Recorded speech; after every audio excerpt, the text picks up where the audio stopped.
wanted to do a planted checkup after I came back from traveling in Spain. So actually I came back around 1 week ago, and I've already been, of course, taking care of my plants and pruning some of them, but I just wanted to make a short recap with all of you to show you how they were doing. So I'm starting here at my biggest plant window, which is a south-facing window. I have here my poinsettia, which I bought before Christmas, and as you see, she has like a lot of leaf loss, but she looks healthy. The stems are green, and honestly, I have to do more research on poinsettias, but I think that's sort of normal for like poinsettias after, like, on this time of the year, after the holiday season.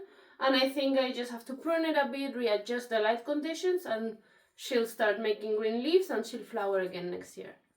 And this is my Rangpur lime tree. He was left alone on the window, and as you see, he's doing quite well. He always loses quite a few leaves in winter, but he has 5 mini limes, which are mostly mature. I'm just allowing the last 2 or 3 to be fully mature, and then I'll make marmalade with them, cut them all off, and then I think he'll start making a lot of leaves, because as soon as you relieve the fruit pressure from him, he just starts making leaves and branches like crazy. Here I've got my little bonsai, which also stayed in here. He's perfect.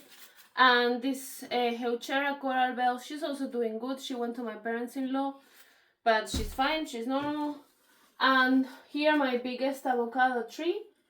It's about 1 year old, and as you can see, he looks quite healthy. He might need soon another stake or stick for like making him straight, because this one seems to have become a bit too small. And he's making a few new leaves. Then I've got this little fern, which is okay-ish, but he really does need a repot soon. I feel like some of his fronds are becoming a bit dry, although the soil is wet, so I think he might just be in need of a repot. And this calathea, which is also doing fine. Here I've got my tomatoes, which, as you see, are huge, huge, huge.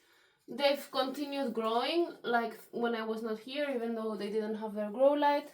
And they even have still some red tomatoes, which are some are ready for harvesting, but they do need a pruning, because sometimes like branches just die out, and I think they have slight problems with blight, although it's not like catastrophic. So they need a pruning, but in general they're doing fine. Here I've got my pineapples. They're good as always. And my petunia, she suffered a bit during the holidays. She was at my parents-in-law, and I think they didn't have space to let her hang, so she didn't have good airflow, and as you see, she isn't looking great, but she's alive, and I think she'll recover with a bit of sun.